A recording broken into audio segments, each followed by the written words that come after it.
This angel burned the scrolls meant to stop him. He was called a Watcher by the people, but they didn't know his real name. They didn't know anything about him except that he was an angel. He was actually a Seraph, one of the highest orders of angels, which is why he was so powerful. The people saw him as a god. They said he was an emissary of the Lord, sent to bring light into their world. But he had come for another reason, and when his mission was accomplished, he would be the first to admit that it had nothing to do with bringing light into the world. The scrolls were kept in a place that no man could get to, hidden away on mountaintops where snow fell forever. They were sealed inside metal boxes buried beneath layers and layers of earth, guarded by magical seals and wards that would turn any intruder to stone. But he had found them anyway, and now he stood before them, sneering down at the ancient texts. He raised his hand, his long fingers curling like talons, and unleashed a bolt of holy power, magic. The box shattered, bursting open as if struck by lightning. And from within it, a scroll fluttered out. It wasn't the power of the explosion that surprised him, nor the ease with which he had broken the seal that guarded this place. It was the utter absence of divine power in the air around him. This was a good thing. Angels hated being hunted, but it was this very hunt that drove them to greater heights. The harder they tried to kill him, the stronger he became. If they weren't after him, he wouldn't feel such potent magic swirling around him. It was all because of the banishment scrolls, magical objects imbued with enough holy power to send him back to where he came from. So long as he remained on this plane of existence, he would continue to grow stronger. But without those scrolls, he was free to do as he pleased. He unfurled the scroll and began reading it, memorizing every word by heart. This was the spell that would banish him, and he knew it by heart already. He watched as each word burned away to ash, taking the magic of the scroll with it. He watched as the rest of the scroll burst into flames, turning to dust and disappearing with the wind. When he was done, there was no trace of the box or the scroll left behind. There was nothing here at all. As if he had never been here, he let out a low growl that echoed through the valley, then he vanished. He flew across the sky on great wings, riding the winds as if he were a storm himself. Below him, men scrambled and ran, pointing up at him in fear. He didn't care what they thought of him. He didn't care if they worshipped him or feared him. In truth, he found it amusing. He liked watching the humans scurry around like ants, squabbling over scraps of food and fighting over land. It was like watching a game of children, and he was about to make things a lot more interesting for them. He landed in a city, perching atop the tallest building, looking out over the masses of humanity below him. What he was about to do would change the course of history. Men would live and die telling stories about this day, about how the angel descended from the sky and brought ruin to their world. He didn't have any intention of doing any of that. He was just passing through. All he wanted was a little help. As the sun set over the horizon, he spread his wings, shrouding the city in darkness. The people screamed and ran for cover, but he paid them no heed.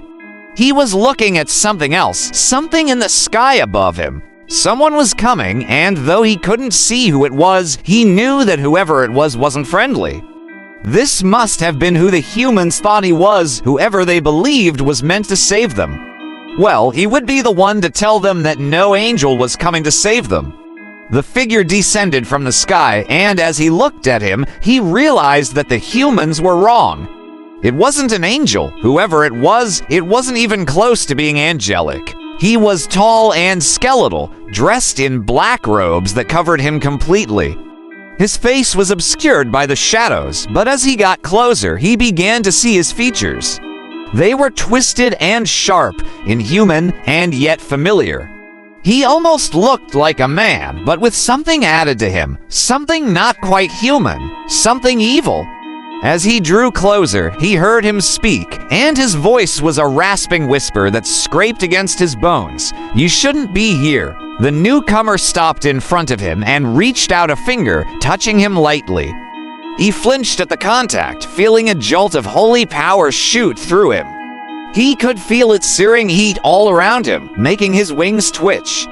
"You know why I'm here," he replied, his voice like gravel grinding together. "And you know full well that you shouldn't be here. I can't be banished if I don't exist." The newcomer took a step toward him, and he instinctively stepped back. "Don't try anything funny, Watcher," he snarled. "You really think you can scare me off? You really think I'll just leave after all this time?" He laughed, a harsh, grating sound. "Oh, I don't want to scare you off. No, I want you to come with me.